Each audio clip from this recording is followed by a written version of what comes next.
que bazo porter plainte. Oui. Dossier zo qui na justice. Bientôt la justice est la saisie pour un cas où preuve ça nzembo za déjà wana eza na internet bato ba omona yango. Ne bango bakanisaki ke musée azo simba côté les plus pété. Il faut to finga bango ba PD ko déstabiliser bango. Il faut to finga bango ko déstabiliser bango. Donc musée pété mazaki na terrain na je kuna ebi ya koto so na simbi ko soa. Donc a simbi place so esa nini ezo soa.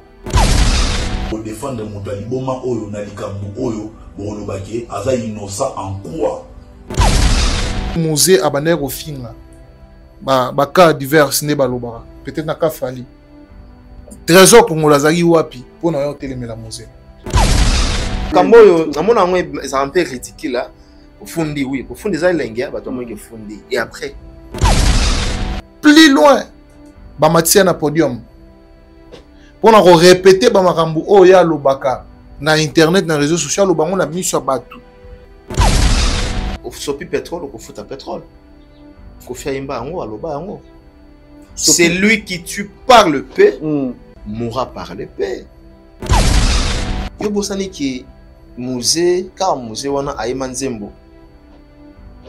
Il y a des fois à l'endroit de l'artiste Fali, car musée Aïman Zembo, Mutakala la Tarabilamba à la contre de l'artiste Héritier Watanabe Boka.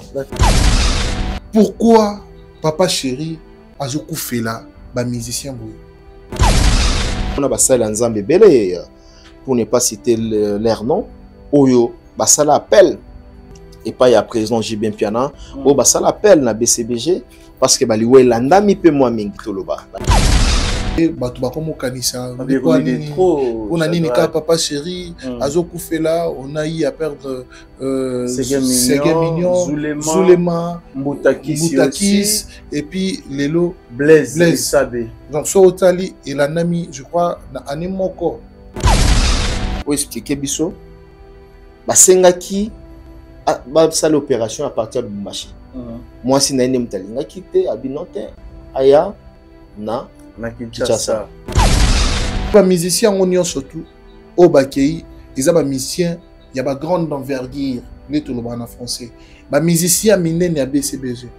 Qui ne connaît pas les prouesses de Ségué Mignon auprès de Papa Chéri? On ne parle pas de BCBG sans parler de Séguin. Il n'aime pas remplacer qui Séguin, donc il était obligé aux voyage faire appel na bandi retour oyo bazo bamba Jibin Piana mabanga ba o bazo loba n'importe quoi pas Jibin Piana ba o bazo loba ke ye ayebi makamuna ye tout ça là bomi tuna na ba famille na bino beaucoup fait la rater non.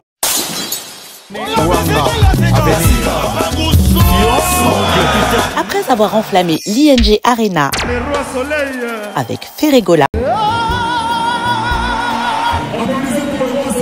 et émerveiller le public dans la même salle avec Koffi Olomide, le Grand Mopao, l'artiste Soleil Wanga, Guy Van Bran, Papa Gou vous donne rendez-vous le 13 novembre 2025 à 18 h au théâtre de la Place d'Italie, 13e art. Avec son groupe au complet. Un rendez-vous à ne manquer sous aucun prétexte.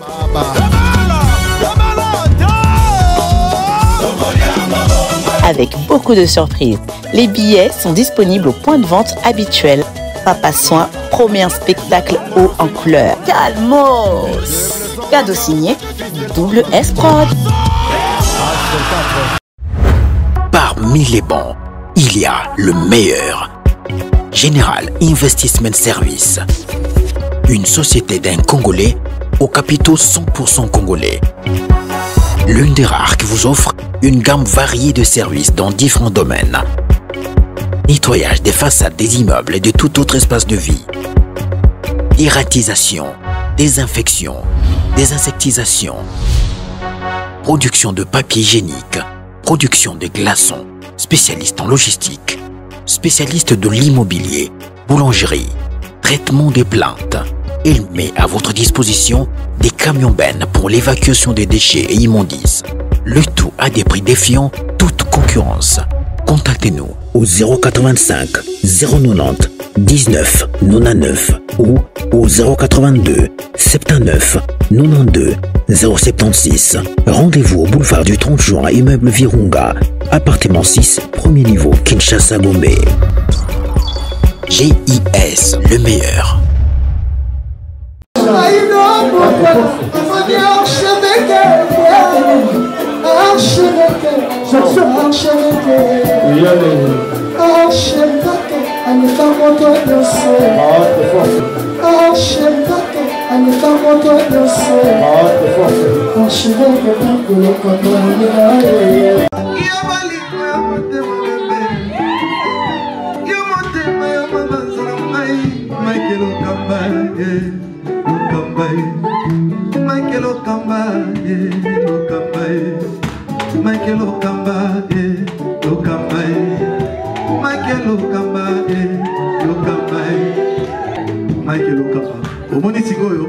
L'artiste, c'est l'improvisation.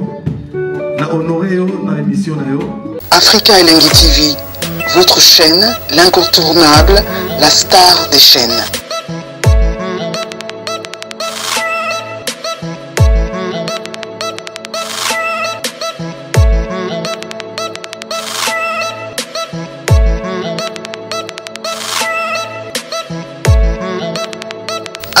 Africa Elengi TV, la magie de l'info.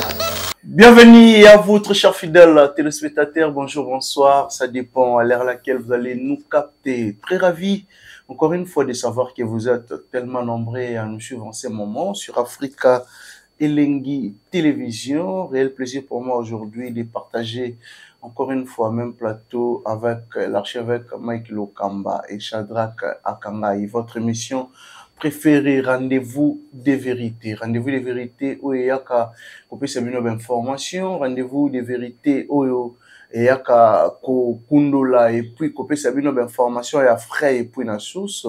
Tout au long de cette émission, je pense que tout cela vraiment tout sauf rien autour de l'actualité et puis tout ça analyse très professionnel, mais tout au long à cette émission, tous en gâté, Kobeta Lisolo, il y a Wenge Musica BCBG en deuil. Wenge Musica BCBG, Jibem Piana en deuil. Blaise et Sabé viennent de nous quitter.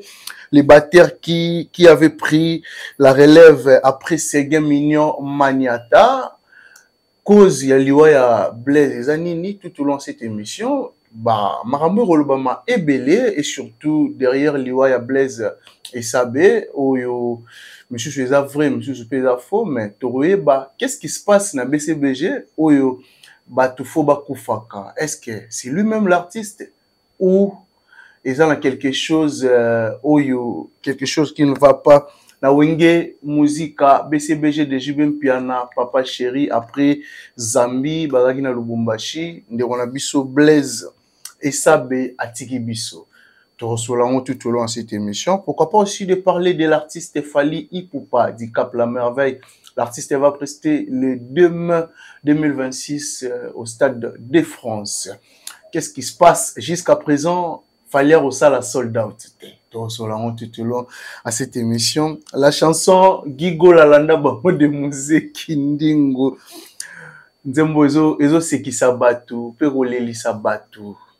Tout au long de cette émission. Merci déjà na bateau tout balandara biso, na bateau ba disposera temps pour na Rolanda biso, surtout na bateau yo ba partagera et puis ba commentaire à chaque fois ba vidéo na biso ça la biso énormément bien. Grand merci na bateau ba soutenir biso de près de loin. Merci déjà à Dada Ulungo la Suisse pour na benga maman sociale. Merci pour tout Dada. Un grand merci à ma grande sœur chérie Clarisse Mouyembi, Yakulu Tunabiso Gilenga Ntsebe, na Pessimamo Bambote, Clarisse Mouyembi, la femme au grand cœur, big salutation aussi à Zaina Mwana Mvouama, Katana jamais, na Pessimamo Bambote, au Parolanda Biso Sikoyo, richantez ça derrière la caméra, soit à la même morale, dans la fond, la Biso ça là, vraiment bien là. J'ai dit déjà bonjour à l'archevêque Mike Lokamba. Bonjour l'archevêque. Oui, bonjour Kérit, bonjour Shadrach, bonjour Batutu. Au bas d'occasion Talabiso. Je lui remercie encore une fois Nabango, la confiance au Bapesa na rendez-vous de vérité. Voilà, tout la biso moko concept parmi bandiko bande au sala. En tout cas, eza onga nazomona eza ces derniers temps la seule analyse etikali na musique à Congo. Na kati ya Kinshasa, rendez-vous de vérité. Et nous sommes là, tous toujours prêts pour nous faire la musala et puis tous na écoute na bango, na ba suggestion, na ba demande na bango, na ba requête, na ba vie. On est là, mais bah que contenu ou bien beat, il y a rendez-vous de vérité ça pour d'abord pour encourager l'artiste musicien bah que de l'avant. Très bien. Et puis côté ça en Fox côté à critiquer, il faut critiquer, côté à tombola, il faut tombola. Et voilà pourquoi le rendez-vous de vérité Tozawana pour Nabango. Voilà, merci nous, santé ça va? Santé très très bien. L'archevêque Mike Lokamba, que j'ai dit aussi bonjour à Shadrach Akangai, notre mignon de la presse en ligne. Shadrach Akangai. Bonjour archevêque, bonjour Nabande Retour. Balinga rendez-vous de vérité. Quand archevêque à lobby, où ils ont émission, on dirait que moko. Oyo analyse moko batu basé la tango actualité bimi tango information bimi batango bami tout na aux informations sur le wapi itigala à la carte rendez-vous de vérité sur ce batu tout au batala biso ba pesa biso confiance merci parce que bino ndé mutu besoin inciter batu mususu ba yako s'adhérer na carte rendez-vous de vérité dans le but de pouvoir éclairer l'opinion en ce qui concerne les actualités plus culturelles, également d'apporter les soutiens très positifs aux artistes basés à mort en abisso parce que l'analyse n'a biso ne sala qui mon erreur moi artiste moi ça la place X à perfectionner en place boy. Je dirais même aujourd'hui surtout moni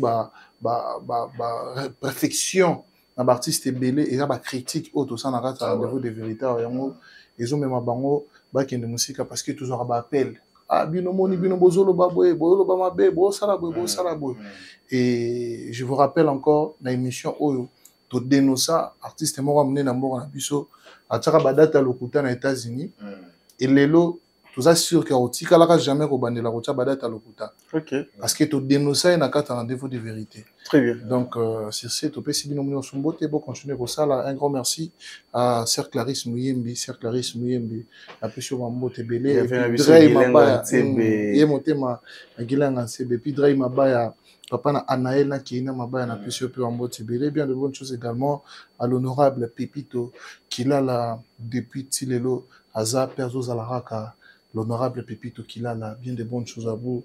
Maman, Pepito Kilala. Ouais. Pepito Kilala. Attention, Pepito Kilala, le coup tapé, comment? Est-ce que c'est vraiment l'honorable Pepito Kilala? L'honorable Pepito Kilala, a eu double brassard. Ok. A eu Koto, la national, la provinciale. Très bien. Il y a un an de Ah, non, si on a vu bon pour Nakuta Napi de Arabaka, ils ont au nom de honorable Pepito Kilala. Je ne sais pas. Après, batumsu pe lela. Temenga na lo pena a été on a lo beza excellence et honorable la très déjà au temps na Pepito Kilala plusieurs fois. OK. D'accord. C'est quand on a biso mère na rappelé na anniversaire il y a Koulut na biso Emma Mila. Emma Mila donc na pesio en botte belé maman Pepito Kilala, donc voilà. Voilà, mais si nos santé ça va, ouais, santé ça va, on évolue dans un mental toujours d'acier, parce que Kinshasa, Soki Oza, esprit Kembate, donc tu risques de tergiverser, de perdre pena pédale au Tengami. Donc toujours on arrive à Mamboka. Aussi Mbakisi, na Kinshasa.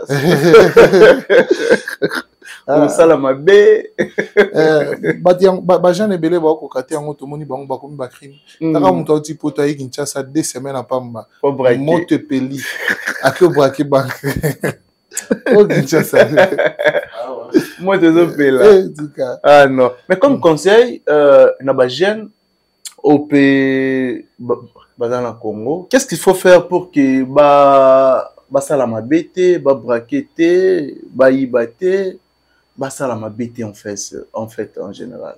Voilà, ici je m'adresse à Bandéonion surtout, Bazénion surtout, aux opportunités à la vidéo, on enseigne à la binora moko, D'abord, il y a les bosses à Bobang Nzambe, et puis ami balé botambola na bosembo. Ou ayote rozoate, ou yayonde yayo, yayote yayote. Et puis il faut boyer belon moro, c'est très très important la vie. Courage, ne symbole la détermination, maman surtout. Ce côté ka lipa chama ile na lipa na et puis sa vie. Ce côté ka kabelo chama ile na kabelo et puis sa vie. Ce côté ka kwanga chama ile na kwanga ndeko mwasi ndeko mobali. Tout ce qui brille n'est pas de l'or. Pour candidater Paul Moutou a commis peut-être Théo Zambota, toi a commis peut-être Marcy Chamba ou encore Martin Bako Lende Ataki Sinjora Imba et Malamoro a commis ici quoi commis wana. Peut-être Abanda qui n'a moi si moro bu n'a pas si moro bu pas comme ici ko yazali. So Holanda influenceuse moro XY. Holanda influenceuse mo ya Côte d'Ivoire, Holanda fimo asaki BBL, Holanda jeune mo boiseau rouler na carrosse. Iba qui souka nango et au mémoire na vie apprécié. Au envier au iba au salama mo eza destiné na vie nante il y a important zali na vie zora maye le chakura chamolende bipayo monique et kotelo 100 francs bakisa maye les 100 francs ne comme à 200 francs donc courage et puis force na ba courage nyo surtout o batena toujours fort na bana mai nyo surtout batambo isaka ba effet na mutu ba o bateka mai ki ba o bateka mai ba onde ba ebi pasi ya koluka 1000 francs voilà lanzalate courage na bino et puis soni longola soni na sengi na bino bolongola soni Bolongola Soni, c'est très important. Très, très important, Bolongola Soni. Donc voilà. Voilà, l'archevêque Mike Lokamba, s'il faut plus un message pour Baxalan Oyo, Shadrach Alobi, je pense qu'il y a un phénomène moro Rotungi, ça peut biso na Mboga Congo, phénomène to ya braquage, ils est un peu élevé, Babina Kinshasa, sur un mental d'assiette, au Salamabe. Oroiba, orobotola, orosimba kisi. Orosana okane rosala te pour que ozala bien et surtout na bato baza ko envier a monument ki lokamazo rouler carrosse, na pe fona rouler carrosse aki rosimba na place ouvrir rosimba te. Tu peux dire quoi l'archevêque? Non le basone. D'ailleurs tout le bar. Normalement tout prendre ce n'est pas intéressant. Il y a le bango donc c'est pas intéressant qui reste. Toi, la police, non, mais comme conseil, non, après ça conseil en tant qu'éducateur, il y a masse. Après ce conseil, vrai conseil, il fallait l'état congolais. L'état nabiso, parce que quand l'état est faible, donc bah faillite, on a résultat. Nabi n'a copé sa conseil. N'a copé sa conseil. Papa, et puis pourquoi on peut sa conseil aujourd'hui? Plan ou bien coopération comme ça, ma complicité avec certaines autorités. Donc, bref, je ne dois pas me mettre ici, je dois pas me mettre ici pour na sa conseil na bateau bayebi, ba ça la préméditation, préméditation de salama, l'ICOPA, il y a tel association major, tel colonel, tel général, azumando qui opesi batoana, on appelle sa conseil. Voilà. Très bien, c'est pas la Brazzaville, là, le système en opération. Opération, il y a DGSP. DGSP, opération DGSP. Ça pour Yango. Papa, c'est lui qui tu parles paix, moi par les paix, hein. Voilà. Il y a similaire à l'opération Licofi. Voilà. Il y a l'époque. Il y a une opération Licofi. Mais bon, droit de l'homme te boite. Mais là, Batouana Babomara. Est-ce que tu es Koulouna Bomara? Oui. Criminel à Zobo. Pourquoi tu es criminel? Commettre un crime, ils ont même un koufa. Très bien. Ils ont même na merde. C'est un criminel. Ils ont aussi mamandok. Bah crime est belé. Bah crime là Roma. Tes crime oui, bah crime est belé. Mais tout ça bah crime y a koufa comme mamuto. Na muto atangisi makela muto. Tout mon papa ya bana ba 5, papa ya bana 4. Criminel à côté bomi papa wana. Papa on a bloqué la bana na bango bilo a rolia da bimi tongo zongi allez papa on a bimi sie libomo polele makila to beta maboko non c'est pas na décision il y a président de la République du Congo de la République du Congo Sassou Nguesso donc na moni rigueur ezali et puis et le moins je crois il y a 2-3 jours passés. Parmi moi, coach, il y a staff technique à Léopard. Bautiko Bomaye, na babomi na moto moto parce que ba criminel banga ba iba moto. Donc vous vous rendez compte après on a appelé ça conseil. Parmi des criminels on battre en non télévision battre en OK. Azolia nia una sangsina makila ba comment ça bon. Alenga na PC. Allons la somme. Conseil ça que non l'état na biso za la rigueur rigoureux. Na ba acte ya barbarie et zo salama. Tout à fait. Lelo to comme ici Kinshasa et comme Hollywood. Afrique du Sud. Plus qu'Afrique du Sud. Hollywood il y a massa c'est Hollywood il y a bato kufa. Comme on voit dans un film. Comme nous la libozo mon film mais film pena vrai bazo boma.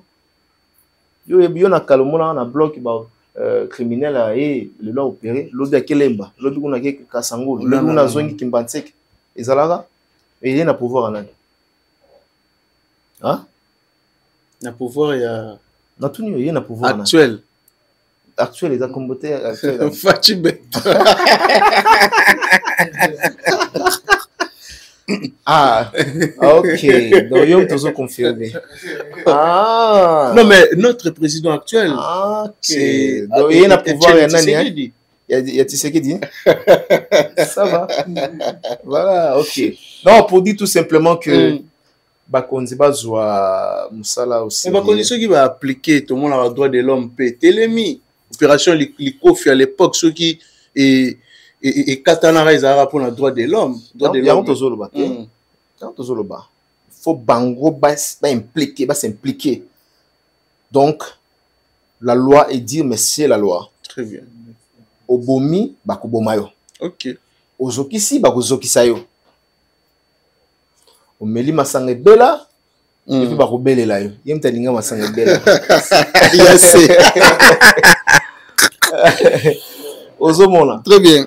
Non, on soit baba boma pona ni te bongo bato baso boma na mona boma ba koti na ndako bama une jeune fille je crois hein une jeune fille mon bato boma e abwe na tout mona go babomi papa mo baboni une jeune fille mo bwe parce que yé alobaki boboma ngai boboma nga pona bande kona quelque chose comme ça à Kofi. Donc voilà, complice ezali complice. Ah bon. Maintenant, c'était qui au bateau Kangaï Père Mona ya Mbosso. Ah oui.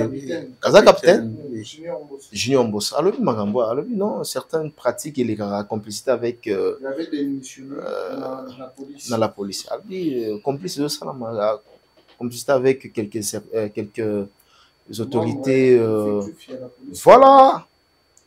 Ah, mais ça dérange, ça fait mal vraiment, ce genre de choses. L'État, mais comme il faut. Voilà. Merci aussi à Gianni Tambo Business au Parlant d'Abisso Sikoyo, Shadrach Akangaï. Parlons un peu de notre culture, culturellement parlant. L'artiste Fally Ipupa va prester les deux mains. Qu'est-ce qui fait qu'aujourd'hui, Fally Ipupa ça la sold out de Shadrach Akangaï côté vente ya billetterie batebele ba mitungi sama pour tout le monde ba date et pesami na Europe et surtout en France car on a même lieu au Stade de France plusieurs artistes baché na pré-vente aura sold out mais Fally jusqu'à présent je pense que tout est déjà dans la 3e semaine. Qu'est-ce qui fait qu'aujourd'hui, jusqu'à présent, tout le monde a sold out pour un artiste Fally Ipupa, d'après Shadrach Akangaï? Très bien. Merci. Moi, question, on va répondre à moi, angle peut-être un peu aux élélatés. Tout est battu aux élélatés. Fally Ipupa, lelo, biso tobe dans ma solo. Il faut ça la sold out. Toujours y battre, place ni nyango tobe dans ma solo, il faut ça sold out. On parle ici des Stades de France. Tobe dans ma solo à Stade de France.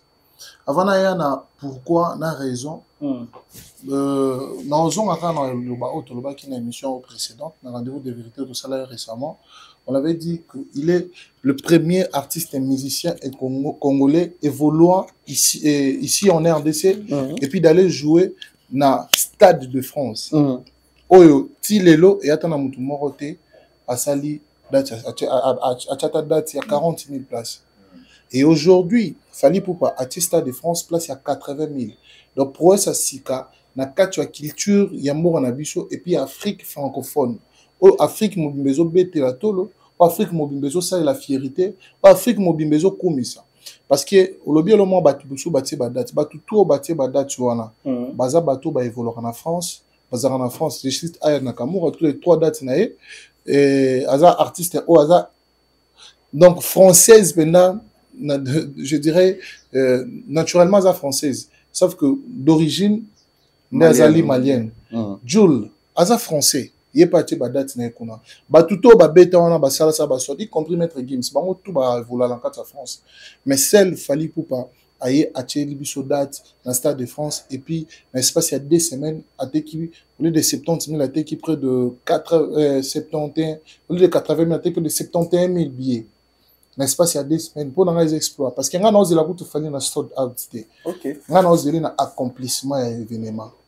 Moi, il fallait à Betty Stade de France, on a atteint 50 000 personnes. Papa, ils ont histoire, il y a mon nez, mais déjà, à savoir, à l'équipe, il y a plus de 50 000, il y a près de 71 000 personnes. Donc, personnellement, moi, en tant que culturel, en tant qu'Africain francophone, généralement, on a aussi le plan général, on a osé la famille, on a osé la accomplissement et événement. Papa, tout le temps, on a mon encore. Tout le bateau, ça plaisir, c'est la comparaison, Aya, Jules, bateau bêta, tout ça là, machin. Nino, donc tout ça là, même Maître Gims, ça va sold out na un mois. Sauf que tu te fouillé, Maître Gims, ça va sold out na un mois. À bêta concert guichet fermé, à ça là sold out. Mais na un mois, mais fallait to ma solo il y a 3 semaines déjà en haut aux Ali. 3 semaines, troisième semaine, t'es dans le débit. Troisième semaine, dans le débit. Acte qui déjà 91% il y a des billets. Oh, il y a mon artiste a confirmé biso OP maison production confirmé qu'il y a 91%. Na bato bazolo baloba, na bato bazolo kaba critiquer, na bato bazolo kaba me manette marambango comme manette que comparaison il y a sur les plans il y a fallu na ba artiste on sur bati ba date wana. Nga na mona bango personnellement, je me permets moi de le dire ainsi. Na mona bango ba personne y réfléchit. Pour mon toujours réfléchir, alors ça là jamais comparaison. Na muto azobeta na kati na muto azobeta libanda Beyoncé asale ba sold out na ba temps muketa acha 3 jours ba bien ba noter comme progressivement Beyoncé za artiste américaine azobeta na France donc yo ngoyi bisanga ke Aya Nakamura l'équipe Beyoncé même sur le plan international non Aya Nakamura l'équipe Beyoncé te na bato ba oloba na est-ce que Aya Nakamura l'équipe Beyoncé mais Beyoncé ça ba sold out te na ba concert ni nyonso. Donc, ce qui veut dire, au falazo sala, ezali prouesse. Maramwana ya ba comparaison, on est soukaka ana Kinshasa. Et comme attend à Congo Brazzaville. Mais je te dis la vérité, et soukaka ana Kinshasa. Et puis souka, et pas banani, quand il y a tendance à battement, et pas ba fanatique, il y a artiste XY. Et soukaka ana Kinshasa. Attend à Brazzaville et commenté. Angolais comme Mkonini, Côte d'Ivoire comme Mkonini, Sénégal comme Mkonini, Abidjan comme Mkonini. Pour artiste oh peut-être un soubango bolinga bachana envergure wana lui qui est incapable yako chata salle il y a 50 000 40 000 places en France. Je dis incapable pourquoi parce que Tilelo ça va faire presque 4 ans au Hollande depuis Fala Beta salle et il y a 20 000 places maintenant yo longolangote on va dire 5 ans encore Arena. Mais les locaux, la même personne, a eu le sous na prouesse à Sika. Il y a 80 000 places qui est au Stade de France. Batubani ba on ça ba comparaison. Fallait atta sali sold out les 31 dans 23h53. Papa, maman prouesse. 23h53 pendako bacheko les 1er mai na 23h53 fallait publier sold out, ça le publier sold out les prouesse. Tous les Zélandais moi na mai congolais africains a qui ne robeta à ça l'accomplissement. Qui sont ces gens au Bazoloka, Balobakete, non, à saler sold out, Aya saler sold out, 3 jours, Bablo moi bon, papa, Aya Azali au bêta na mboka na eto, qui ont déjà, et puis je réitère cela. Au bêta na 4 mboka na 4 fief na 4 originalité na oh j'avais même dit qu'au bêta na 4 localité. Ils ont quoi fallait bêta stade A, stade de Marty A. Alors qui concerne mon local, c'était pour les Congolais. C'était pour les Congolais qui l'a joué au stade. Ne ba faire ba beta au stade ne peut pas hériter watana ba beta mais celle concert où il fallait agino beta sur le plan international mambo tel stade dans tous les deux Congo c'est peut-être na Congo Brazzaville so masamba débat bato ba ko be congolais moko ta Kinshasa ko be ta masamba débat et bon mukolo nini on ko be ta Stade de France Stade masamba débat 33 000 places au ko ata 15 000 congolais ba kati si ba ko landao ya Kinshasa ba ko lando na Brazzaville ko kité au vacciner ya kuna mutu moko ta ko relever défi wana ce qui veut dire tant artiste moko ya mboka na biso accomplir ba prouesse na place to ka ko critiquer na place to ya ka ko boakele ba maloba mabe to pesa kinde force ya mwana moni ennemi ya congolais aza congolais archevêque alobaki yango précédemment alobi mutu wana mutu katata vélo na vindo sombate mais loko moni muninga otambola peut-être na 207 nimo oboué comme voilà pe mutuka mituka kala wana fo mutuka a utiliser terme mo na lenga kango mingi ndoki eza ndoki artiste oyo azo ko soutenir falite wazo tshela bakal wazo loba mabe wazo tinda batune baloba artiste wana aza ndoki na maseke moni Halloween fête mona de Halloween wana artiste wana Halloween na biso ye wana na sol mo na mutu na maseke talaka photo artiste wana yende ndoki. Oh. Mais oui, je te dis la vérité, Mututu Oazo Télémela, événement wana ya Stade de France, c'est un sorcier, dans le vrai sens du mot. Okay. Tout celui qui va se prononcer, Ona Batunaye, Toko soutenir te, Waneza Makamnaye, c'est un sorcier. En la pose avancement et culture yambo wana bisoté. Ce qui Bourna Boy, so Batuba éviter Bourna Boy, autre bête à concert en Australie, la place il y a près de 34 000, je crois, il y a 2 semaines. Ouais. Bourna Boy. Abeti mana concert ça il sold out. Mukolo nini artiste na biso à Congo a ko beta concert na Australie na baksali ya modèle wana. Soki to ni to binisa mutu moko o aza capable ki osala nga sali pe plein. Il y a qu'une seule personne au Congo to ko betele to se fali. Il y a que fali. Papa, que soki to tuninga non, il y a plusieurs artistes congolais. Et o ko beta osala zate. Papa, na France coûte 20 000 ba ko kate. Australie kuneza combien de kilomètres? Dans ce pays, en Europe, il y a 9 000. En Australie, on dirait qu'il y a 12 000, je crois. 12, 13 000 kilomètres. Si je ne m'abuse pas. Ceux qui sont en France, ils ont 20 000. Nani a en Australie. Ce que biso ton apo ça, musique na biso été kamatina en Australie. Tout tellement congolais tika la na makanisi moko na philosophie moko so longo ça la succès c'est qu'on pose à l'international c'est qu'il faut bétara en France. Il faut France Belgique. Il faut artiste na biso ba ko envisager pe ba États-Unis Madison Square, akabetina Montréal, akabetina Japon, akabeti wapi et tout ça la machin. To beta li solo ya jo o akoma milliardaire na ndemo moko. Po yemba Opaga Star. Oui. Na ndemo moko asala ba label oyo ezali ya minene ya mboka na biso na nzembo moko parce que nzembo na ezo se figurer na liste ya ba chanson la plus vue na YouTube na ba chanson la plus écoutée au monde ba chanson la plus vue au monde nzembo wana Opaga na ça nzembo moko kaka nzembo moko akoma star international et puis ça la ba label ya minene papa na nzembo moko et puis il est respecté dans le monde de la musique. Ceux qui ont Grammy vont respecter, ceux qui ont BT Award vont respecter. Na ba récompense union sur toi mokili. Quand on parle de ce monsieur là, à la sauce japonais, c'est mon moko kaka, moko ya vina. Mais l'industrie musicale na bango pesa bien. Industrie en dehors du fait que l'industrie musicale na bango za bien, ba promotion salimi kito comme nzembo na beta monde entier. Et puis l'élo est commissaire place aux années. Non, on remet un monde entier, mais pour la récolter. Yango na ina sisa. Yango na ina comme pour na pesa avec maloba. Mboka na bango na Japon, yaka na ye. Mboka na bango, yaka na ye. Biso pe na RDC, tora na fali. Donc soki mboka na bango epesi ba force ekende musika. Ba japonais baza fier lelo ya oloba ke culture na biso eza compté parmi ba culture ya munene ya mboka ya monde pour na artiste ya na moko. Faut d'abord commencer à poser la question. Est-ce que ici à Kinshasa nous avons quelle industrie musicale? C'est ça aussi le problème. Deuxième question ça. Mon Japon, les pays oyo en termes de culture, ils ont soutenu les artistes na bango. Mais il y a en Congo, en République démocratique du Congo, est-ce que le gouvernement Nabiso est soutenu les artistes comme c'est droit, comme c'est faux? Très bien, une très bonne question. Moi j'aimerais les répondre comme ça. Au moins, Fally Ipupa, parce qu'on parle de Fally, on parle de sa défense. Fally Ipupa, artiste oyo, azela quitté gouvernement et ya EPC force pas ça la mambo azo sala lelo ce qui a sala ngona effort na imoko a sala ngona ba force na imoko na ba énergie na imoko akomiti na ba Stade de France il faut tobetele maboko ce qui siko muto a sala bongo na ba énergie ne sans soutien ya moka sans soutien culture na biso et que biso mo ba congolais to comme biso ko combattre ma modèle wana c'est que biso de to komba ndoki ya culture na biso parce que sans que l'été pese mbongo sans que gouvernement soutenir ye ayela biso ba disque d'or ya solo abeti ba concert ya minene asali ba prouesse onyo soto asali wana et puis l'Afrique ba comment reconnaître que la star d'Afrique ba journaliste partout ba comprendre ba reconnaître que la star d'Afrique donc c'est quelqu'un qui n'a pas été soutenu peut-être un sous dans gouvernement to na culture mbongo na biso mais a commis na bon envergure ya kolongwa bandal ak le beta Stade de France faut betele maboko et tout celui qui ose, je l'ai dit en autre voix, tout celui qui ose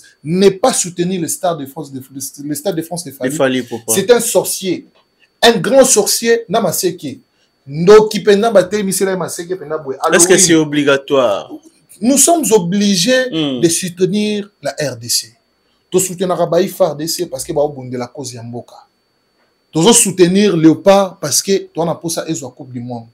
Biso a tocho pour la Sénégal la kata moko na biso nani asilika kité toi et moi on est au stade de mentir parce que toi na posa toi il na posa Léopard et ça et se qualifier mbalamon sans que toi on a ba calcul. OK. Est-ce que tant que tu se qualifié tant que tu as coupe ngana tu as 50 francs 0 francs. Est-ce ba tu ba mon ba joueur na mabota na bangout mais on est réservé à nan ya biso ba congolais et ça ndenge mo na mambo fallait zo sala on est réservé à biso ba congolais. Ceux qui ont calculé que a été quitté, billetterie qui est bien été, et tu commences à la contre-campagne pour un événement, ils ont la ndoki, ils ont la montée mamabe, congolais nio surtout au hasard congolais, il faut soutenir Fally, il faut soutenir événement à Fally. N'ayez Afrique mobile mais soutenir en haut, parce que c'est la fierté d'Afrique. Donc voilà. Très bien. Voilà l'archevêque Mike Lokamba, je pense qu'il va devoir l'analyser partout au monde. Au Chadra Kalobi, sur évolution, il y a vente, il y a billetterie, il y a artiste Fally Poupa. Ça fait au moins 3 semaines déjà. Nous voulons savoir qu'est-ce qui fait que Fally a ça la sold out, tandis que l'artiste a bien dit, il a publié qu'il a salé déjà au moins 70 et 91%. Il y a vente, il y a billetterie, mais jusque-là, sold out et au salamate, mais je ne sais pas qu'est-ce qui se passe. D'après l'archevêque Mike Lokamba, ni Nikoki Kosala qui, si jusqu'à présent, Fally Poupa à ça la sold out. Qu'est-ce qu'il faut faire aussi? Non, c'est simple, Guérite. Au moni lelo, moni na monde, na makambo, na vie, na makambo surtout, il faut d'abord, il faut revenir dans makambo to baka. Ce qui est plus important, ce qui est essentiel, non, ce qui est logique. On t'a rolé makambo na balabala, mais soit dans la logique ya makambo te, il est à côté. OK. On t'a rolé ça la makambo oui au ça la selon yena mwasi na banana ye, mais ce qui est essentiel te, il est à côté. Échec, bata Johanna. Moi, je pense que pour le cas de l'artiste Fally, quand on dit Fally, c'est la fierté du Congo. Pour le cas de cet artiste musicien, il ne faut pas tout revenir à qui combien, à Sali sold out, ils ont 91%. Apparemment, comme on dirait des filles à relever. Le problème est que la fierté de tous les Congolais animent. Fally va prester le demain au Stade de France. C'est ça la fierté. Pourquoi je dis la fierté? Parce que etikala ko sala maté depuis que le Congo a été Congo. Mon depuis appelé ça biso Congo, la République démocratique du Congo à l'époque Zaïre.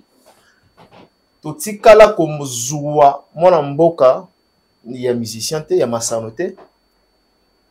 Il y a lindanda, il y a lindanda te. Ati la biso date na Stade de France. To yamba ba musicien ndenge na ndenge na mboka oyo. Mais tout ça là kozwa lokumu wana te. Mais lokumu yango tozwi le demain. Pourquoi batu ba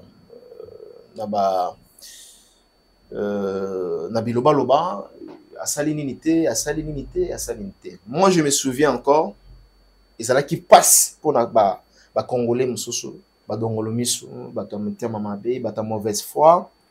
Contre Molema. Autobera, contre Molema. Qu'il fallait arrober. C'était ça, non? Leur langage. Il fallait arrober tate, ils ont l'okuta, ils ont makiona, date l'okuta, ceci, cela, azokosa, ils sont incapables d'arrober. Mais aujourd'hui, la date est là.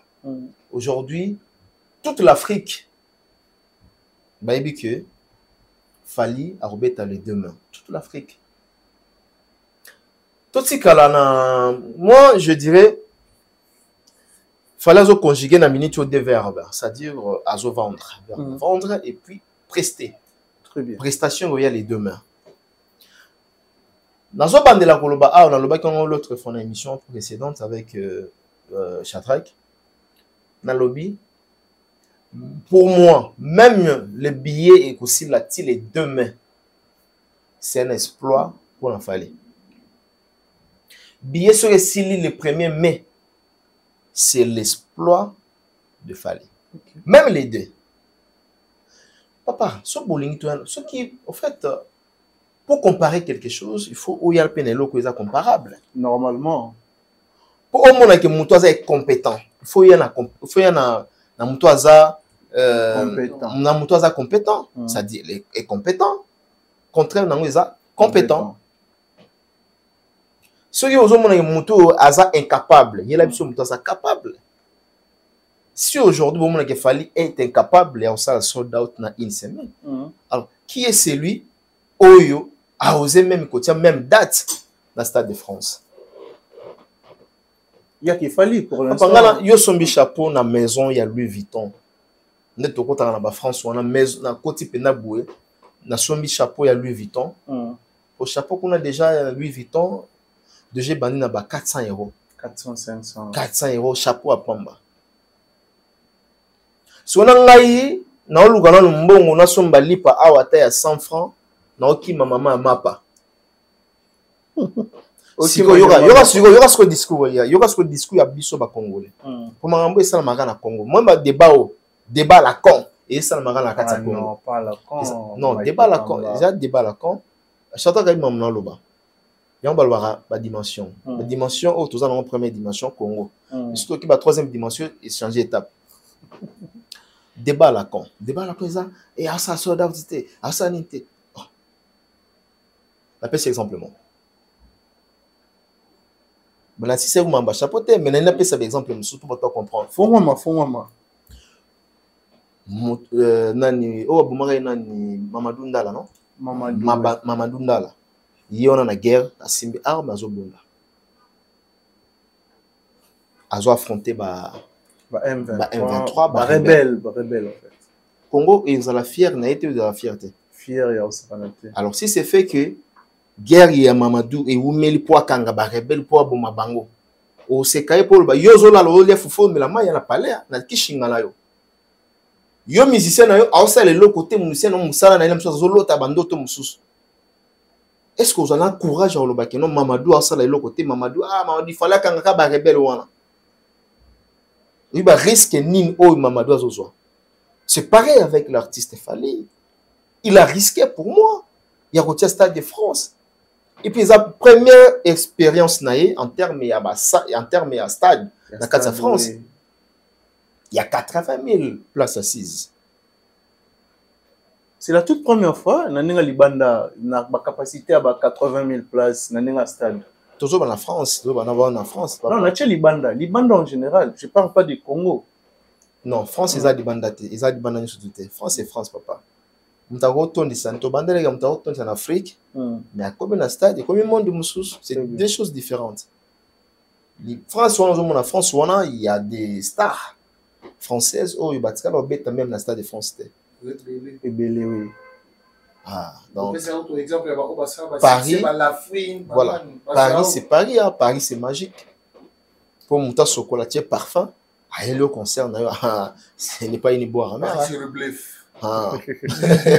Aux Hollandais, très bien. Oui, on a comparé à concert en Afrique, on a concert en Europe. On est dans le grand monde. Et puis, monta kuna ezalaka 69 €, il y a pris assez après mata.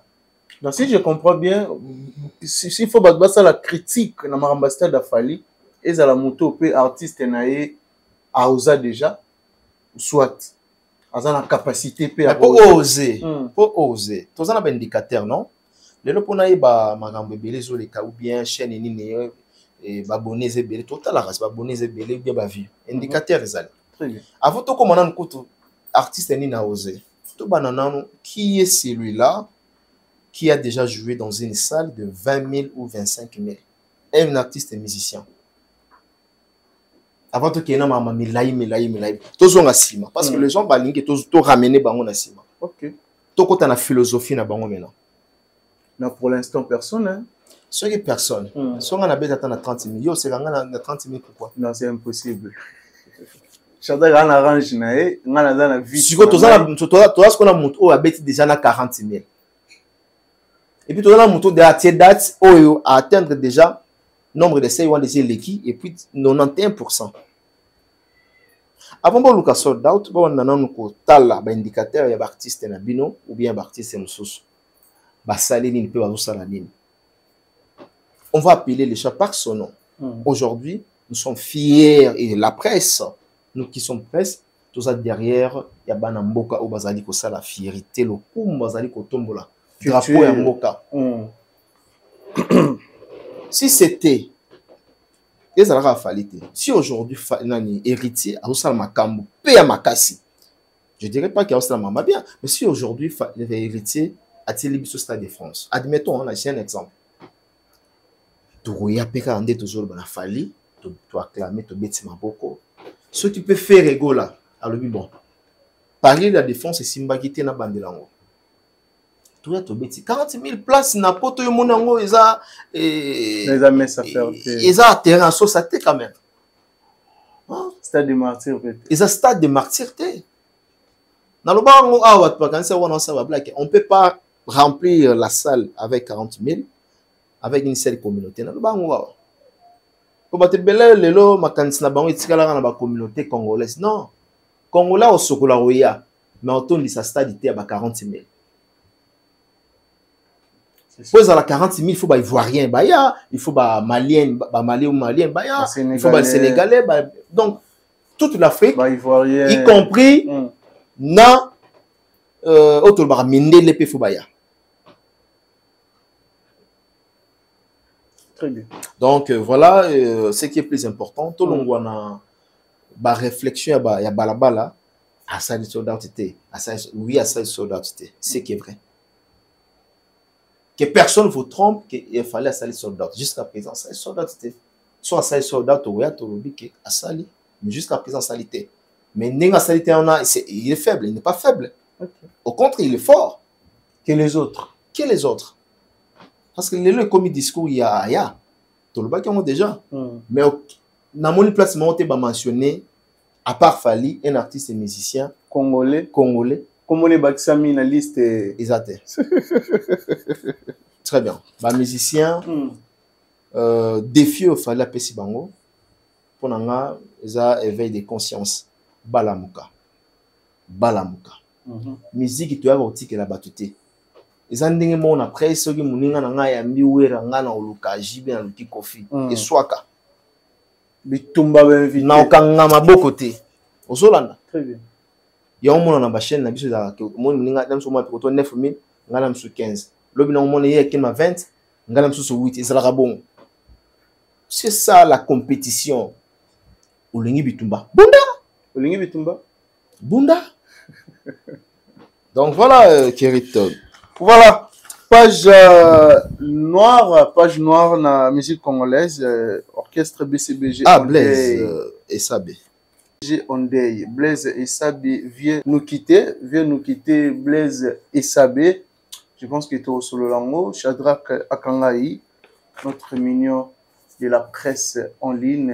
Blaise Essabé, de Jibem Piana, Papa Chéri, Motopamba, Shadrach Akangaï. Comment Oyambi Sango, il y a Blaise Essabé et surtout, il y a Sango Yogolobama. Na basson c'est belé dans les réseaux sociaux na ndenge ya malamu na ndenge ya mabe. On a pité dans tout ça analyse more normale sur JB Piana aussi. Chadra Kakangai.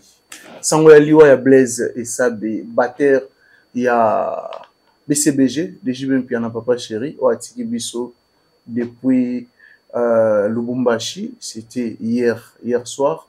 Blaise et Sabé Atiki Bisso. Et puis, réaction de Gozani na Ozomo na ba réseau sur JB Piana.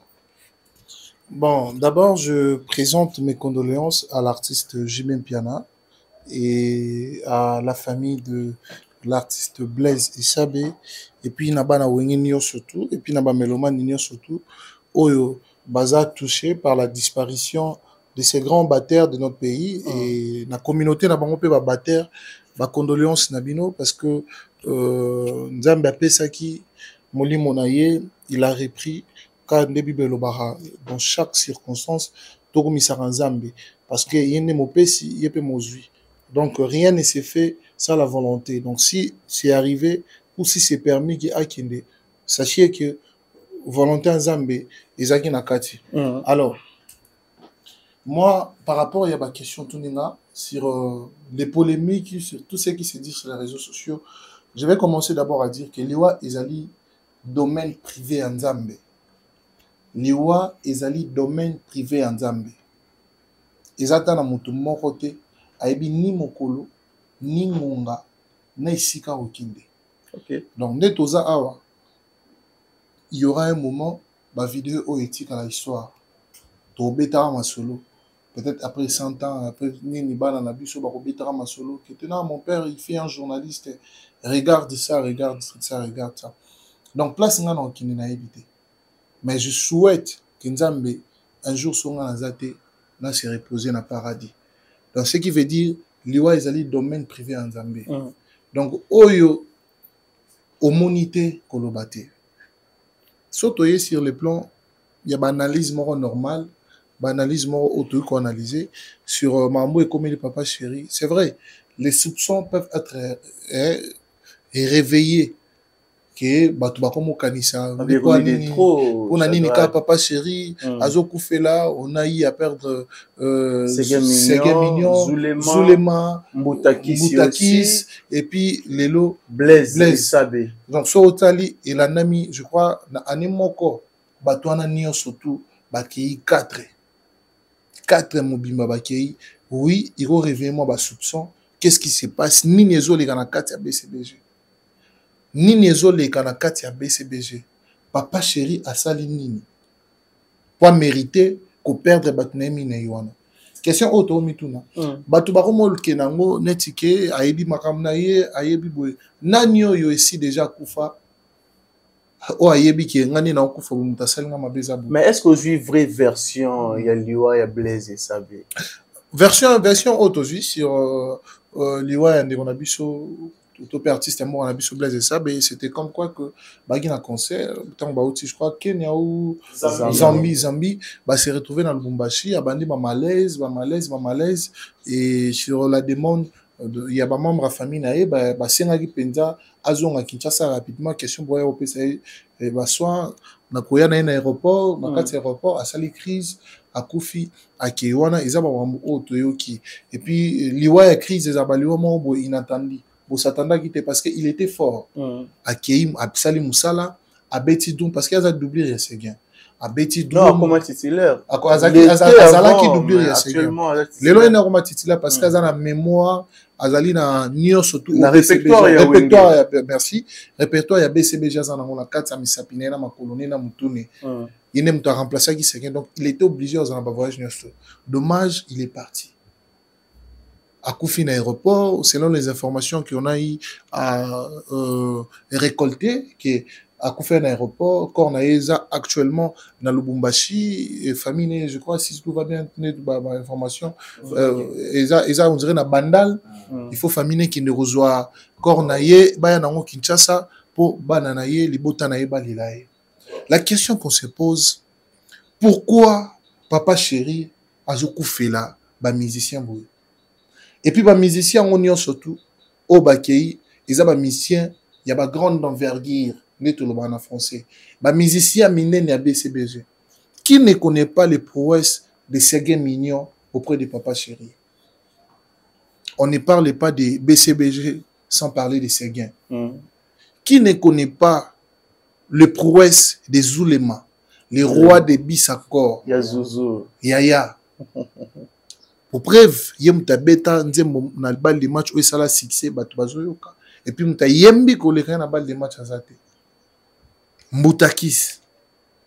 Lelo, Mouto a remplacé qui Séguin, Oazaki, a comme un roi très, très important na BCBG, et Yohana Pakia, Tsekibiso. Bas soupçon comme ils ont réveillé. Bas soupçon comme ils ont réveillé. Bas soupçon comme ils ont réveillé. Néanmoins, il faut que Batouba, comme on a curiosité à ça la analyse, maintenant nous devons réfléchir na ndenge na ye, maintenant nous devons réfléchir na ba pensée na ye. À savoir que liwa ezali domaine privé en Zambie. Muto aza na maîtrise koleka ngo koleka ya bisonio surtout na kati ya domaine wana. Moi je vais faire appel na bandeko tout oyo bazo bamba jibe mpia na mabanga ba o bazo loba n'importe quoi pas jibe mpia na ba o bazo loba ke ye ayebi makamu na ye tout ça là. Bomi tuna na ba famille na bino. Beaucoup fait la rater. Non mais il y a BCBG commis des trop Shadrack et Zolanda na. Et commis des trop parce que Jibem Pianaza star. Na numéro Ayebani yango likamunaye maramunaye papa et na ba famille mususu beaucoup fait la chaque mois. Yana ngana mona papa bota bana 7 bana 6 bakufi. Atika na mwana moko. Mais peut-être pas Zalane ndokité. Tout aux même na Bible, Job, nous avons besoin de mais à télémissaire est fort. Peut-être j'ai besoin de la calamité, mais pour un jour, tout lobby okuna à télémissaire sous fort.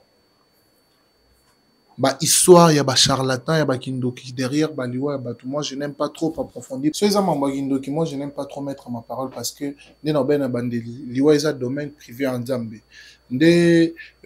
Ensuite, c'est qu'on appelle ça archevêque Maloba. On a évité choses dans la question. J'aimerais dire en résumé. Papa Chéri a travaillé en aïe, n'a dino respect, ne sengeli, n'a saragi na Séguin, n'a saragi na Zulema, allez laïe, na lolenge sengeli à sa famille. Moi, je leur dis courage. Et boyeba qui lui est domaine privé en Zambie. Bo se fier na mambo réseaux sociaux zolobate. Qui était non maramwana batu bazolo ba analyse et tout ça la seul mutoyebi cause vraie version liwa c'est seulement Dieu. Nzambe ne mutoyebi qui ndeko na biso ndeko na bino akufaki na likambo X akufaki boezaki crise. Donc il a roloba yangwana. Voilà. Et Mike Lokamba l'archevêque s'il faut Kobakisa na oyo Shadrack Akangai alobi oyo baksanini sur liwa ya Blaise et Sabé Bater ya BCBG de Jibem Piana Papa Chéri Montopamba. Très bien, je crois que Shadrack Akangai déjà alobi mambebele biso ba eto fandia on a plateau ba il faut ba que lobi na biso to les cas toujours dans nzela on a étape wana liwa bakima ngo te liwa eza pour na biso en fait faut qu'on affronter normalement on est il faut affronter seulement moi pas toi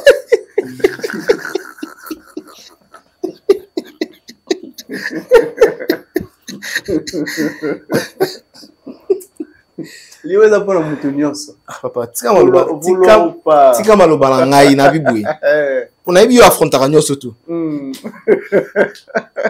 donc deti yo pena na talo pena bi faut affronter ngo pena donc neti nga kasi oyo ka guna ngo ezaka ndenge nini yo te ngai kaka nga lelo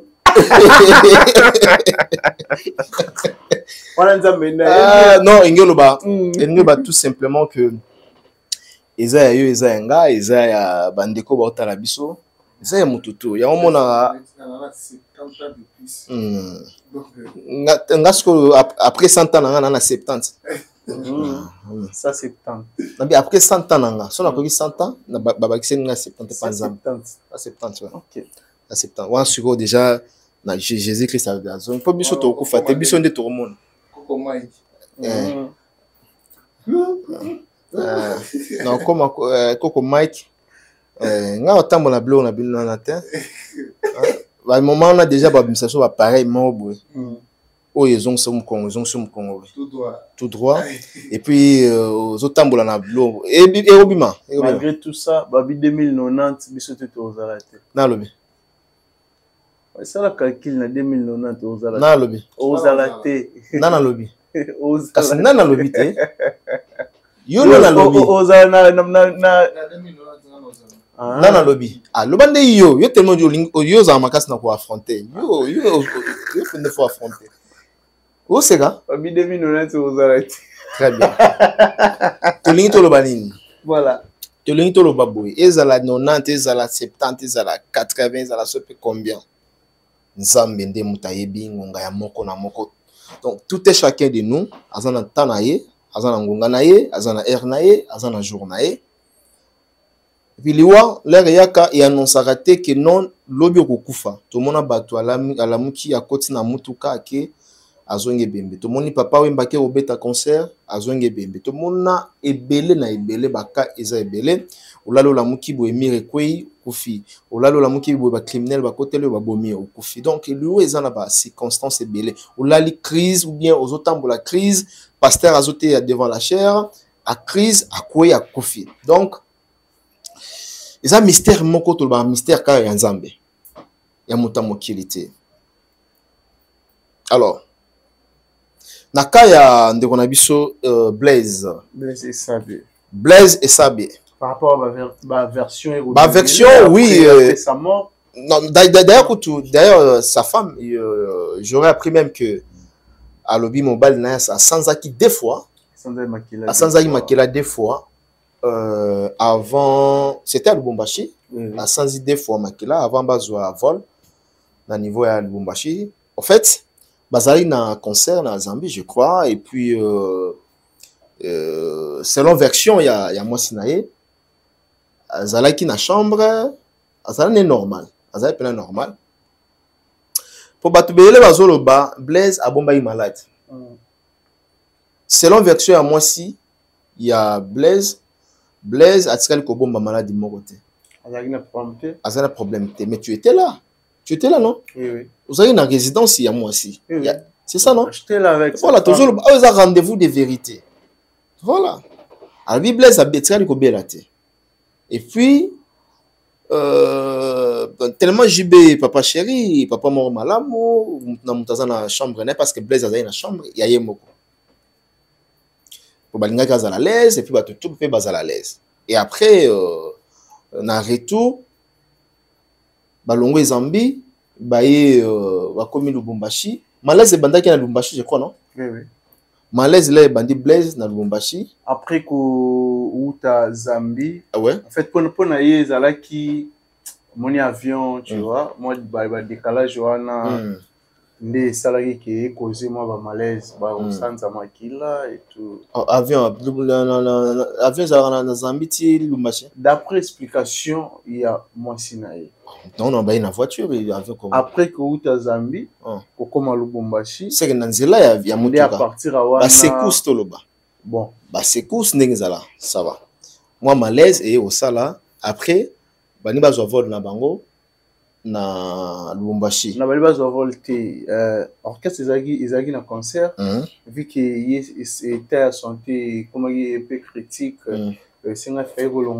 déjà partout ba parti nga ba critique wana tant comme critique à partir à partir de Lubumbashi Zambie wa beti concert normal ba Lubumbashi donc place où on a zolo ba hôtel ils na Lubumbashi donc à partir de Lubumbashi santé na comme ko déranger c'est ça non voilà ndé ba moni que faut ba ke naye na vite na Kinshasa et puis j'ai appris même que à moins que yo ou expliquer biso basengaki basala l'opération à partir de Lubumbashi moi si naine mutalinga kité abinote aya na Kinshasa voilà après et au leki ayo sala crise na niveau ya aéroport bon dans tout ça moi je pense que nazomona okaka liwa ezala saliboyi ayokaki malaise ba secousse donc bien qu'il était en contact avec sa femme, il était tout le temps au téléphone.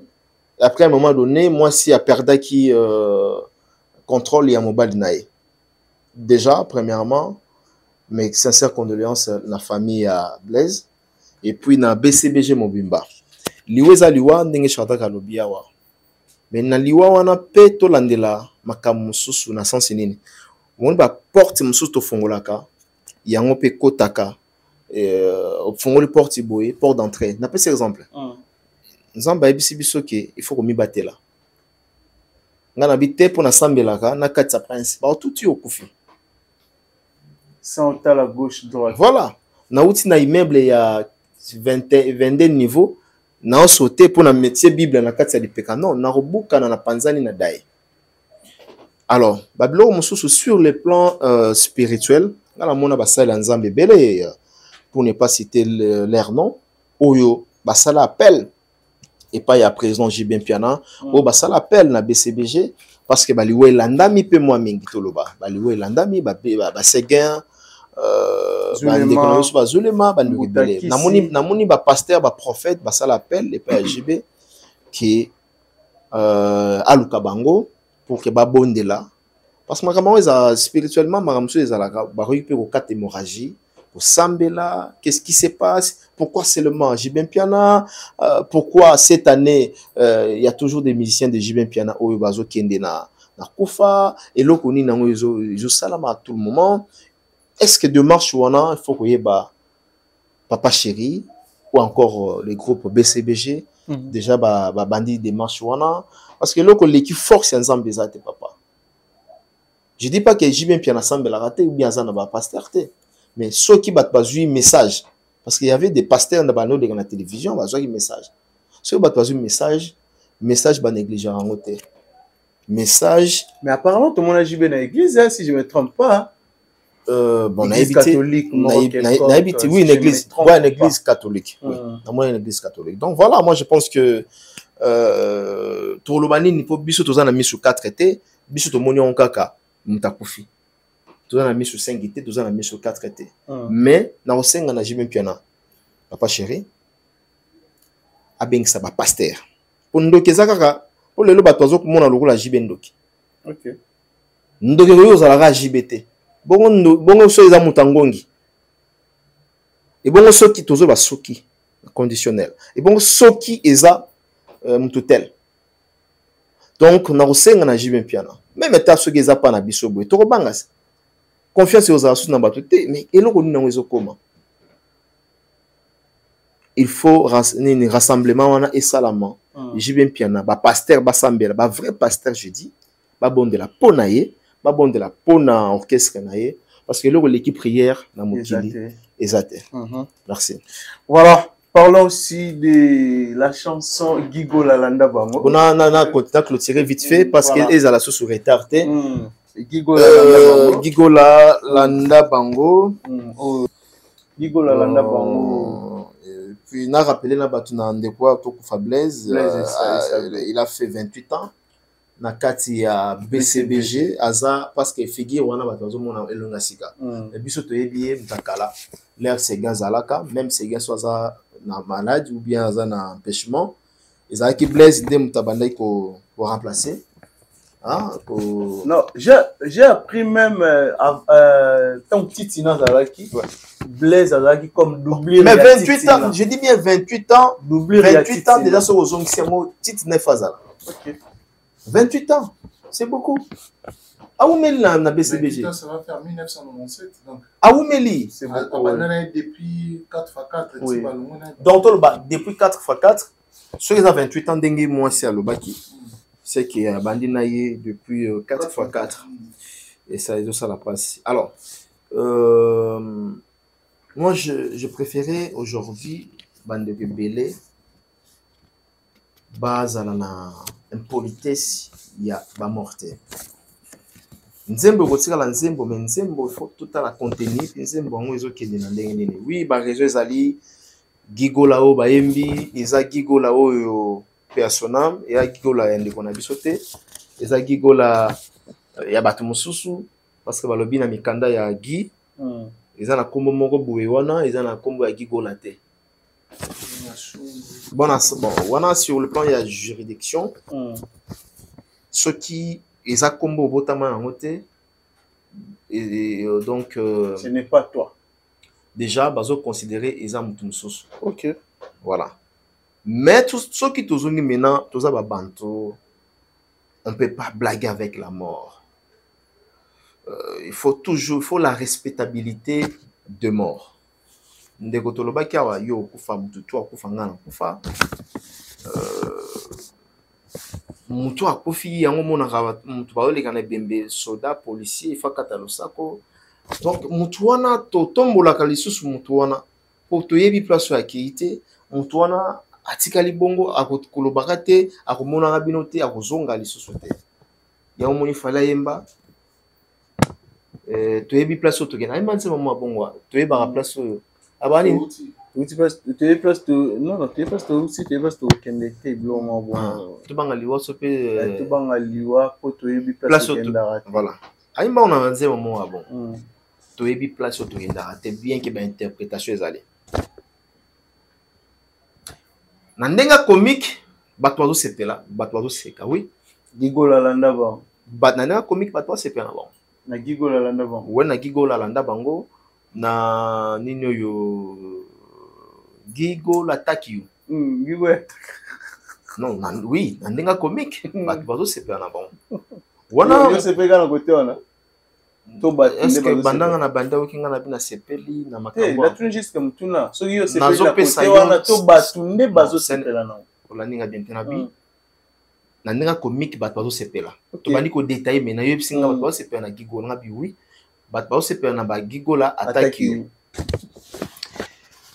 wana na côté tel ya comique parce que congolais lingi koseka congolais lingi blague mais na nyoso wana avant de condamner, je vais te condamner mon musée aussi.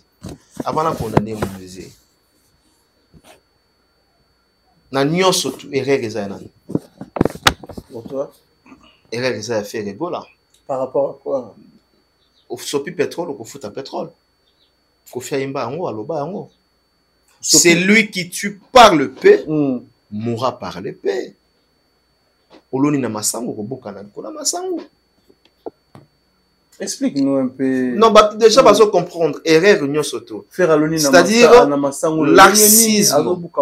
laxisme, laisser aller Oyo, faire ego la pesaki, et pas ya musée kinding. Ngana auto fanda wa to mona musée matina podium mazo finga. Ngana auto fanda wa to mona babenga monto l'homme du moment. Et les Gaulois. Ngana auto fanda a to mona babi opération 1 million. Manzembo ya le titre c'était quoi encore plus jamais ça. Plus jamais ça. Yo bosani ki musée car musée wana aye Manzembo. Il y a deux fois à l'endroit de l'artiste Fali car musée aye Manzembo Mutakala la Tarabilamba à la contre de l'artiste Héritier Watanabe Boka. À ce moment-là il était où? Et à ce moment-là dans une opération 1 million. Les Gaulois, opération Zalaki, 1 million. C'est-à-dire ils étaient contents. L'homme du moment. Et où t'as l'homme du moment? Chez les Gaulois. Mais ceux qui ont tiré moto pilipili et qui essuient n'ambebo. Ils peuvent jouer mon souci porter bâtir le pilipili sur n'ambebo. Donc faire il faut supporter ce que Mosé fait. Dans le bien qui est réunion surtout ils ont fait rigola. OK. Mais biso bapandisango. Tout ça on a été pour la dépravation, tout ça on a été pour la insulte, tout ça on a été pour la injure. To robeta maboko tenanzela o. OK. C'est-à-dire tous on sapé ma bien à ma bête. Moi j'avais tellement j'avais condamné déjà dans ma cambe salama et pas faire. C'est la même façon il faut ngana condamner ba artwana lelo ndeng bazo bazo kenda à l'endroit à faire gola. OK.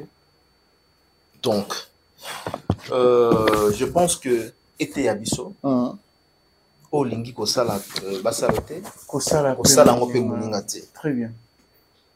Mais avec Musée aluka linima mususu aujourd'hui batwazo talaye batwazo kaye. Oui, s'il veut régler avec Ferregola, je peux accepter. Soit on a un règlement avec l'artiste, peut-être l'artiste a promis qu'il aura sali en côté. Oui, avec l'artiste, c'est tout à fait normal. Mais moto déjà tiki biso. Moto a tiki biso. Ah, on ne blague pas avec le mort. Donc voilà, message nana. Oyo nalingaki na loba par rapport ya makambo ezolika ya chanson Guy Poula qui bazo porter plainte dossier ezokende na justice na mona ndi on a au trésor congolais a soulevé kango bon na habité ezali kanisa malamu ba pona ngazali kanisa mabe. Okay. Parce que là ba finga ki côté ba fali ba deux fois na mona atsalo mona plainte c'était so yeb sans ba fundi bomba samba ndesini na samba donc musée samba na fait ko ozo mona teke ezali kanisa malamu. Okay. Faire samba ki na yampaka so ezani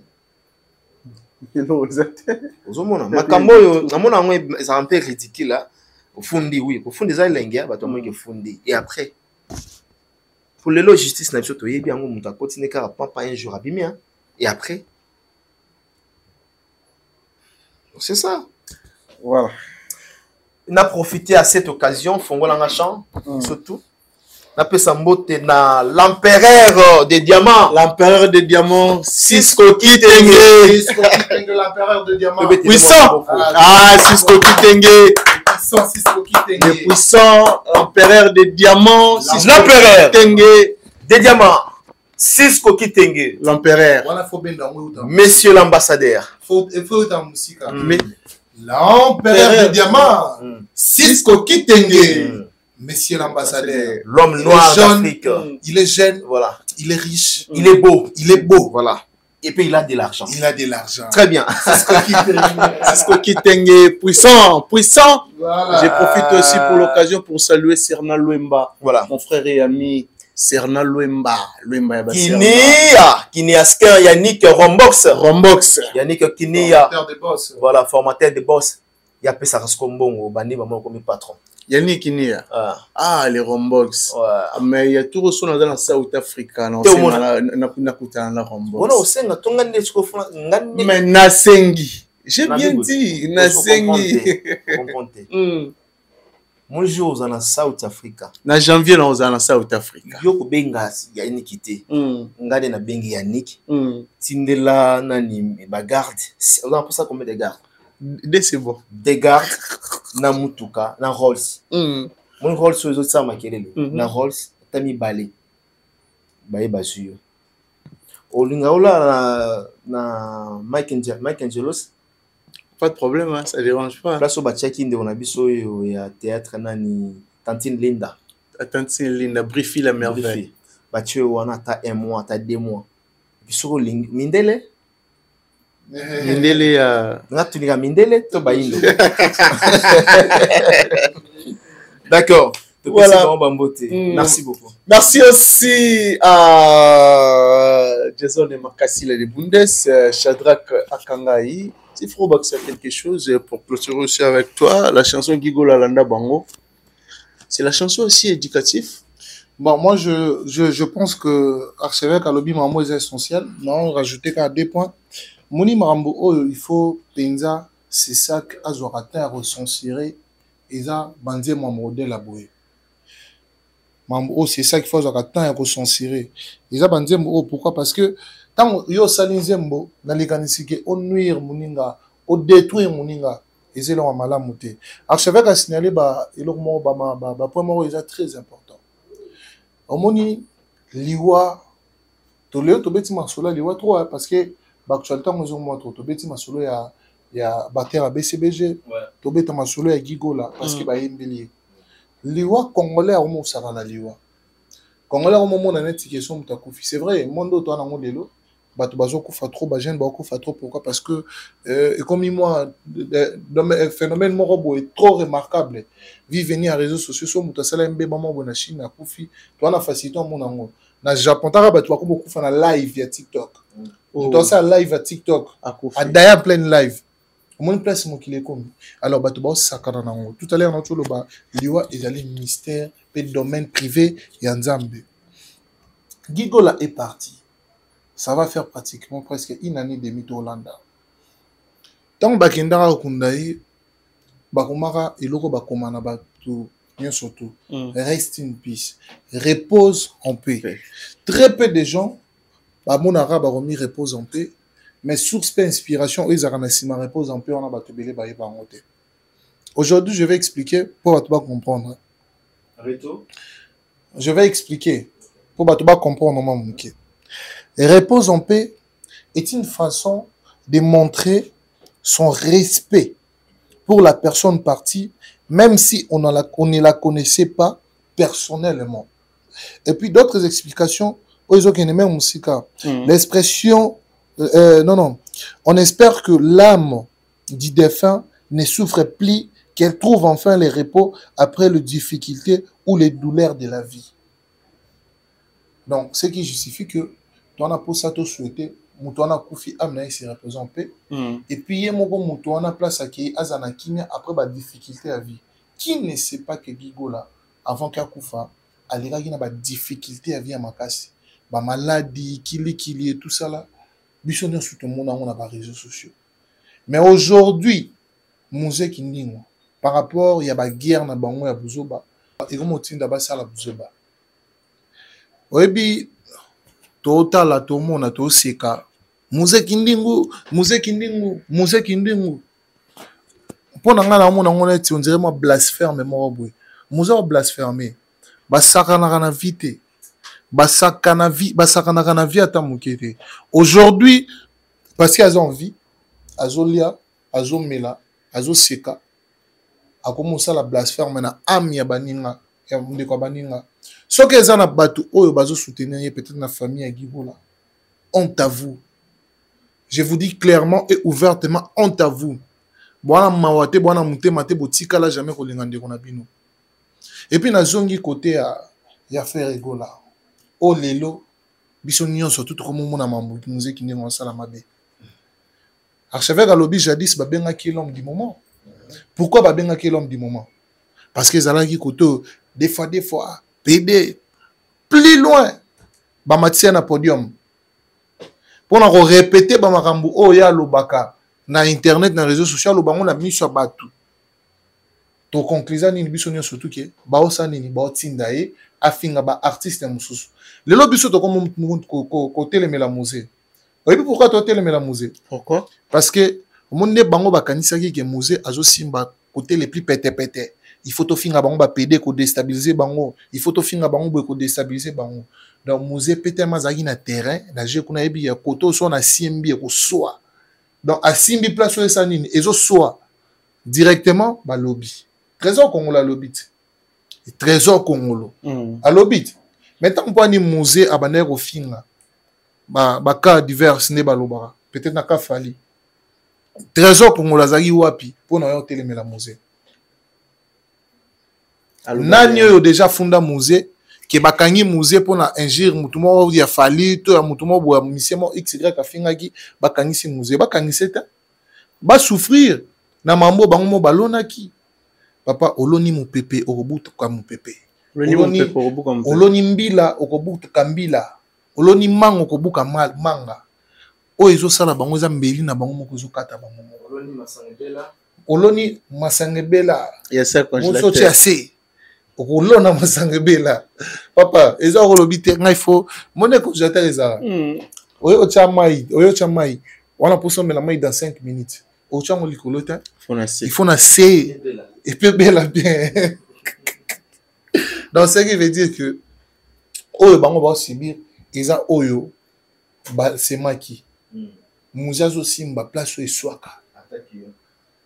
Muzazo simba tala. Gigo la kangaba. Gigo la kangaba. Gigo la kangaba.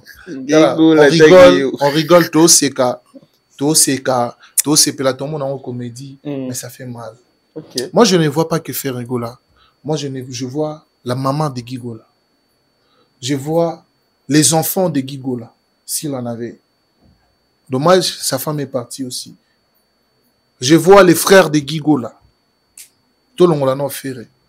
Ce qui nous a compte rendre, na Ferregola. Alors, pour nous autres, la bande de quoi, Gigola, on a moussouté.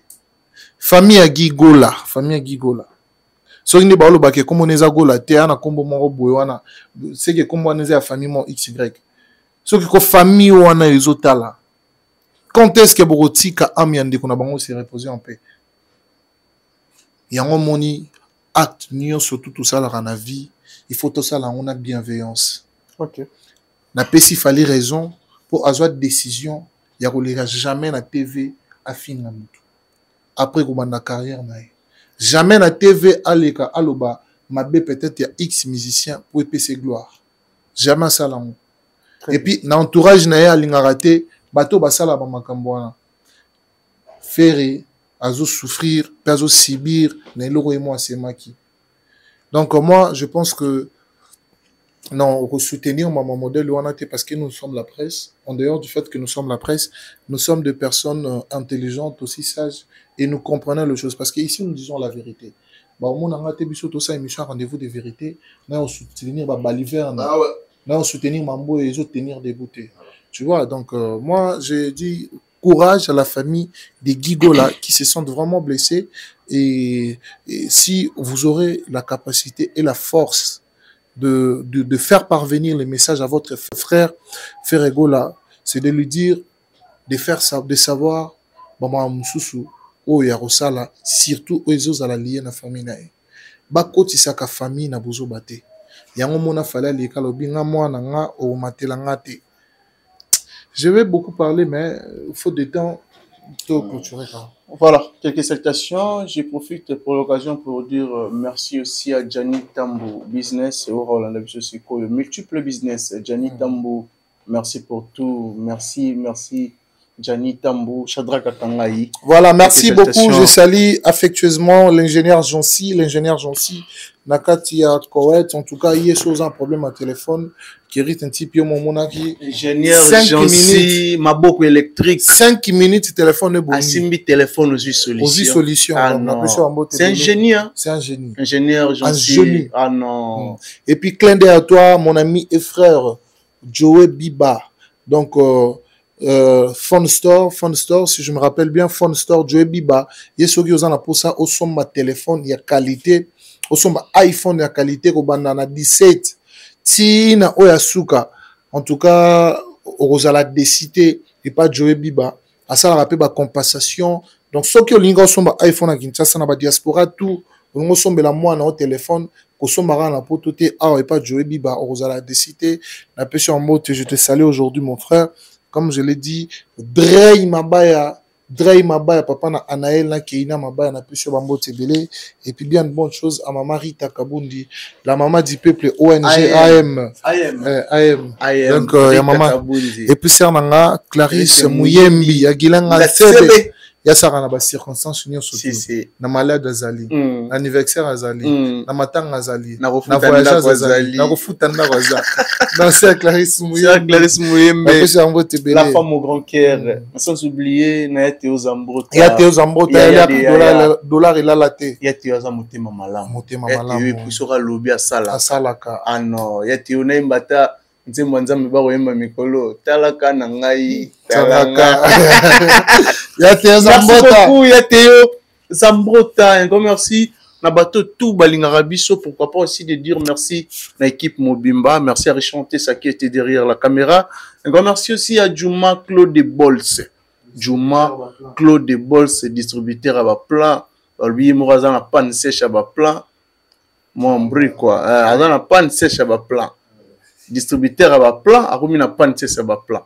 Juma Claude Bols na habité de Roland la mi qui tout comme Kimi, mais tu rattrapes en aura comme il faut. Juma blessing Classa Blanco, blessing Casimiro, très belle femme, Blessing Casimir Rubik, salutations à toi depuis la France. Ça n'a pas essayé Bamota Rolanda Bisso P. Sikoyo.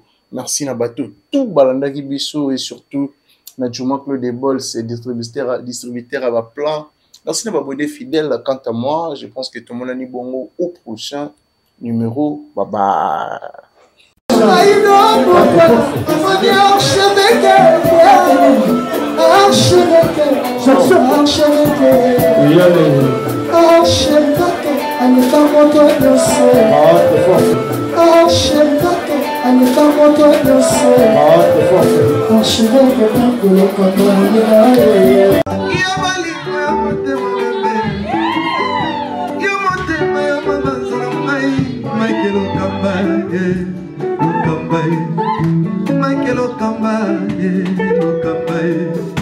Michael Okamba, Michael Okamba, Michael Okamba, Michael Okamba. Au Monisigoyo, l'artiste c'est l'improvisation. Na honoré na émission na yo. Africa Elengi TV, votre chaîne, l'incontournable, la star des chaînes.